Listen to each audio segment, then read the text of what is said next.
Panorama group, जो सोचता है वो करता है। आपके अपने सपनों का आशियाना।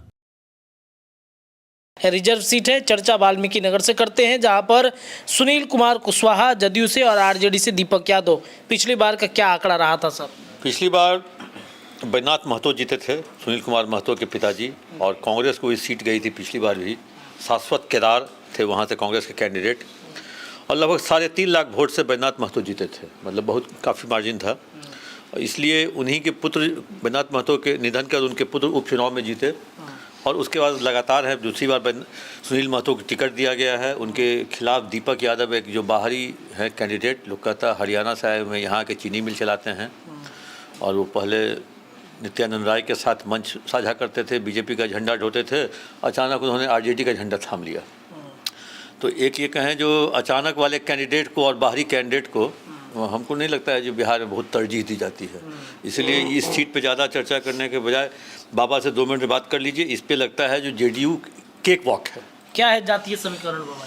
देखिए, यहाँ का जातीय समीकरण जानने से पहले आपको जानना होगा कि 4 जो लोकसभा है उसका सीरीज है जी। उसी सीरीज का एक हिस्सा है जहाँ ब्राह्मण डोमिनेटिंग सीट है, और यहाँ से कुशवाहा जीत करके आते हैं। दैट मीन्स कि ब्राह्मणों का उनको सपोर्ट है।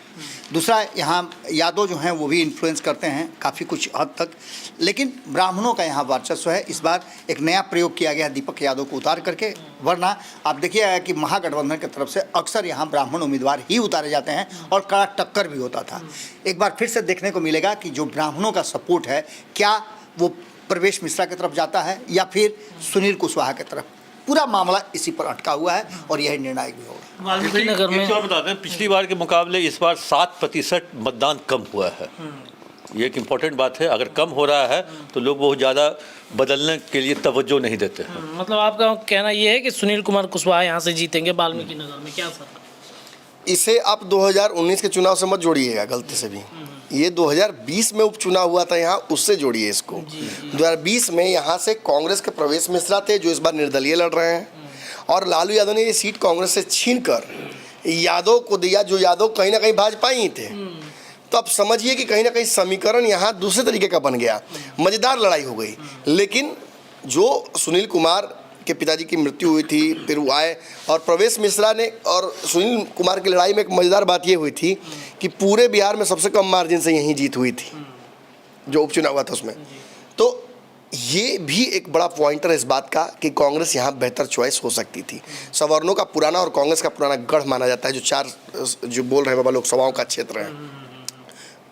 एक शब्द में जवाब दूँ, यहाँ सीट कमज़ोर हो गई थी, लेकिन लालू यादव के चॉइस ऑफ एक्शंस, प्रवेश मिश्रा का निर्दलीय लड़ना और ब्राह्मणों का एक मुफ्त आशीर्वाद, सारे ब्राह्मण नेता कैंपिंग कर रहे थे वहाँ पे। और पूरे बिहार में भले ब्राह्मणों को सम्मान नहीं दिया भाजपा ने, लेकिन ब्राह्मणों ने भाजपा और जदयू को आशीर्वाद दे दिया है यहाँ पर। और वाल्मीकि नगर में एक आसान जीत, जो केक वॉक भैया बोल रहे हैं, वो मिल गया है। चलिए, वाल्मीकि नगर की सीट पर यहाँ पर जदयू की बड़ी जीत है। जो सोचता है वो करता है। अगर ये वीडियो पसंद आई और वह बिहार के राजनीति और बिहारियत से सरोकार रखेनी तो सब्सक्राइब बटन दबा के चैनल के सब्सक्राइब कर ली। ओजे एगो घंटी बा, ओकरा बटन दबा देला से कुल सटीक और मारक खबर रुआ मुफ्त में मिल जाई। अगर रुआ पत्रकारिता के हमनी के नया प्रयोग में सहयोग कर चाहतानी तो ज्वाइन बटन दबा दी। पेटीएम नंबर नोट कर ली 9386816700। धन्यवाद।